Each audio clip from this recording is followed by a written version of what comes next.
لائیں کہیں کہ ہمارا رب اللہ ہے، پھر اس پر جم جائیں۔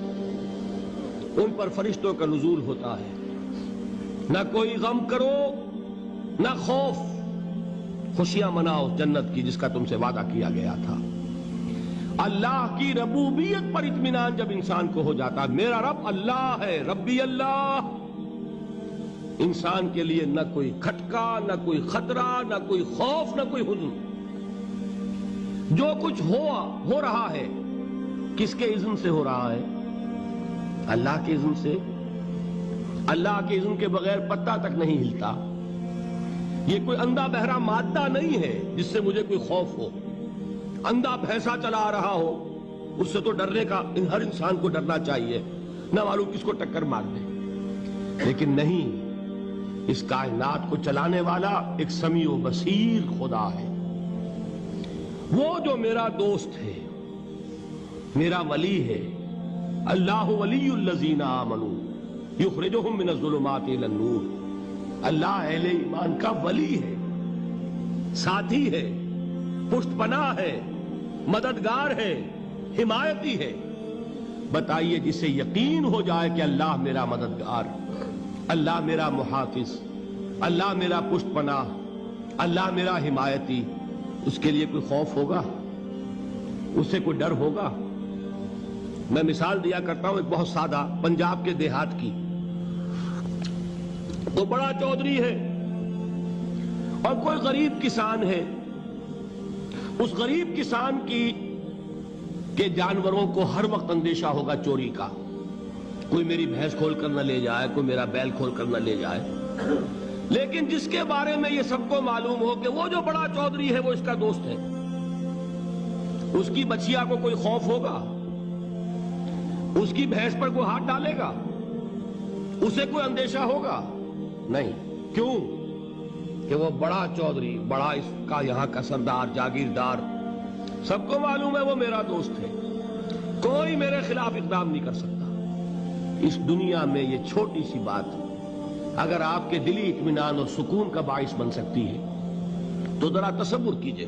میں لفظ تصور استعمال کروں گا صرف اس لیے کہ اس کا ہم جس کو کہتے ہیں ادراک اور شعور کر نہیں سکتے، اگر کے ساتھ کر سکتے۔ اگر یقین ہو کہ اللہ میرا مددگار اور یقین ہو کہ اللہ ہر آن میرے ساتھ ہے، پھر کوئی خوف، کس کا خوف؟ کوئی شے اللہ سے بالا تر ہے؟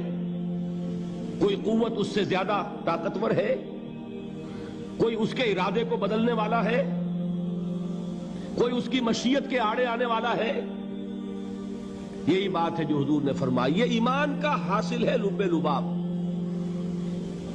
کہ دیکھو اچھی طرح اس بات کو ذہن نشین کر لو، اگر تمام انسان مل کر تمہیں کوئی نقصان پہنچانا چاہے نہیں پہنچا سکتے، مگر جو کچھ اللہ نے لکھ دیا ہو، اور تمام انسان مل کر تمہیں کوئی نفع پہنچانا چاہے نہیں پہنچا سکتے، مگر وہ شے جو اللہ نے طے کر دی۔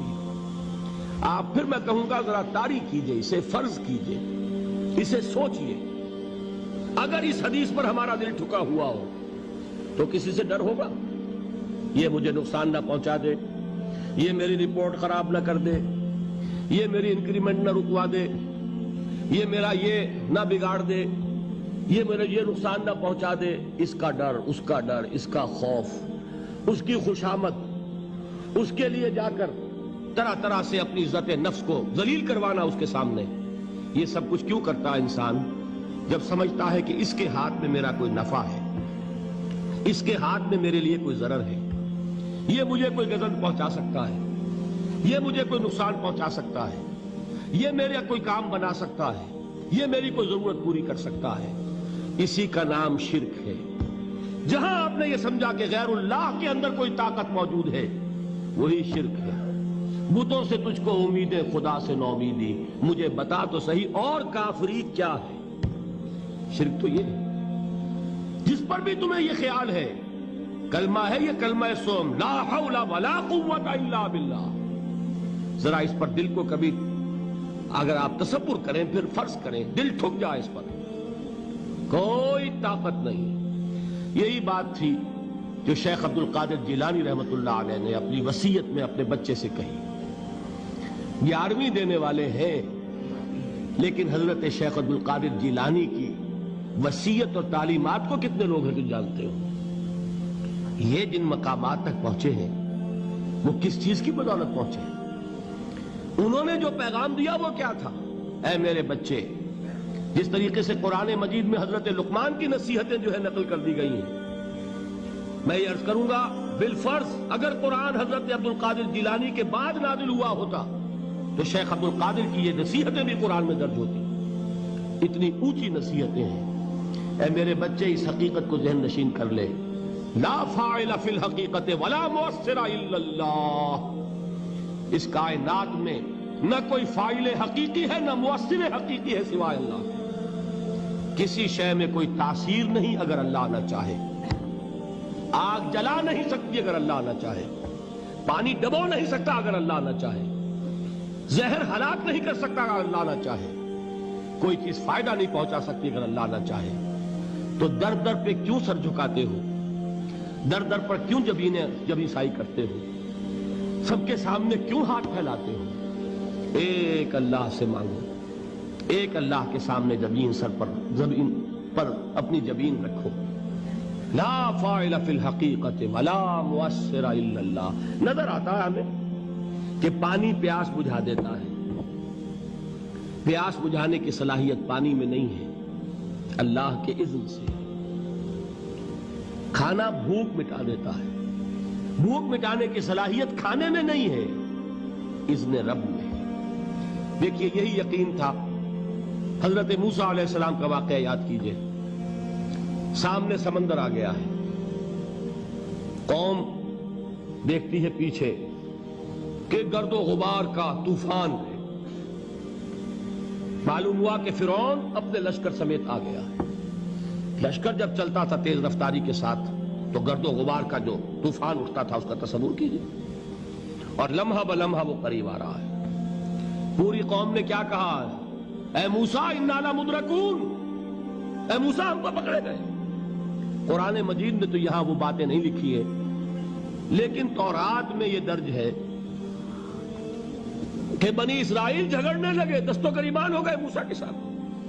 موسیٰ ہمیں یہاں مروایا لا کر، اس سے تو ہم ہی بہتر تھے. وہاں کھانے کو ملتا تھا، زندگی تو تھی، بیگار ہم کر رہے تھے، موت تو نہیں تھی. اب جو کچھ ہوگا اس کا تصور کرو، جس طریقے سے ہمارے ٹکڑے اڑائے جائیں گے. تو لڑ رہے ہیں حضرت موسیٰ علیہ السلام سے. یہ تورات کی تفصیل ہے. قرآن میں صرف اتنا آیا ہے، پریشان ہو کر انہوں نے کہا انا لمدرکون، موسیٰ ہم تو پکڑے گئے. اس وقت موسیٰ کا جواب کیا ہے؟ کلا ان معی ربی سیہدین. نہیں، میرے ساتھ میرا رب ہے، وہ راستہ دے گا. بتائیے کہاں راستہ نظر آ رہا ہے؟ یہ ہے ایمان بالغیب. راستہ نظر نہ آئے تب اللہ پر یقین ایمان ہے. جیب میں پیسے ہوں اور تب دل کو اطمینان ہے تو ایمان کس پر ہوا؟ پیسے پر، اللہ پر نہیں. جب وسائل و ذرائع نہ ہو اور پھر یقین ہو کہ اللہ مسبب الاسباب ہے، وہ اسباب کا پابند نہیں ہے، وہ اسباب کا محتاج نہیں ہے، اسباب اس کے محتاج ہیں. اگر یہ یقین ہے تو اللہ پر ایمان ہے. یہ نہیں ہے تو تمہارا ایمان اسباب پر ہے، وسائل پر ہے، ذرائع پر ہے، مادیات پر ہے، اللہ پر نہیں. اس وقت کہاں راستہ تھا؟ کوئی راستہ تھا؟ سمندر ہے اور ادھر سے لشکر آ گیا ہے. کلا ان معی ربی سیہدین. اب دیکھیے ایمان کہہ دینا آسان ہے، ہوا معکم اینما کنتم، جہاں کہیں بھی تم ہوتے ہو اللہ تمہارے ساتھ ہوتا ہے. لیکن اس کا یقین قائم ہو جائے تو زمین و آسمان کا فرق واقع ہو جائے.